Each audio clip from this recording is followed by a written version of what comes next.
Hi guys, I hope all of you are doing well. I'm Neeladri Mukherjee. I'm a regulated Canadian immigration consultant. I practice in Mississauga, Ontario, Canada, and I'm the founder and the CEO of Nuvonation Immigration Consulting.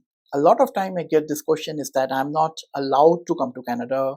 I am inadmissible from entering Canada. How can I possibly come to Canada, right?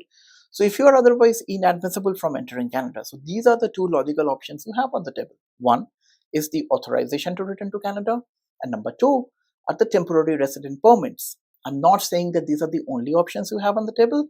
These are the most common ones that are applicable to most number of people. But these two applications are actually fundamentally different. You cannot qualify, or you may not qualify on both ARC and TRP at the same time, and hence it is important to understand the differences between the two. So ARC, or the authorization to return to Canada, is applicable to you or will potentially be applicable to you if you have been removed from entering Canada either in the form of a departure order, either in the form of a deportation order or an exclusion order. So if you are being made inadmissible to Canada through the help of deportation order, then you cannot come back to Canada for the period of 5 years. But if you'd like to make a move to Canada within that 5 year period, then you need to potentially apply for something called an authorization to return to Canada.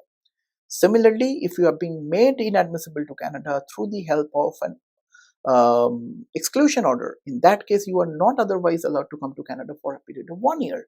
But let's say you have any urgent reason to come to Canada within the span of that 1 year, you can then apply for an authorization to return to Canada.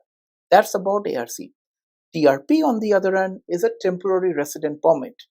If you are inadmissible from entering Canada because of, let's say, a fraudulent bank document, because of a criminality, for example, right? But if you have any urgent reason to make a move to Canada, and if you're able to satisfy the reviewing officer that your entry to Canada or your temporary entry to Canada will not have any detrimental impact on the health and the safety and the well-being of the Canadians, you would then be given a TRP to make a temporary entry to Canada. So that's the fundamental difference between an authorization to return to Canada and a temporary resident permit.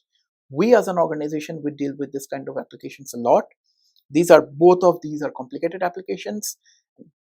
Really depends on what really is applicable to you, right? So if you need our assistance with that, hop into our website, nuvonation.ca, book a relevant professional consultation. I'll be more than happy to have a case specific discussion with you and we can go from there. Hope this helps. You guys in the next one. Bye now.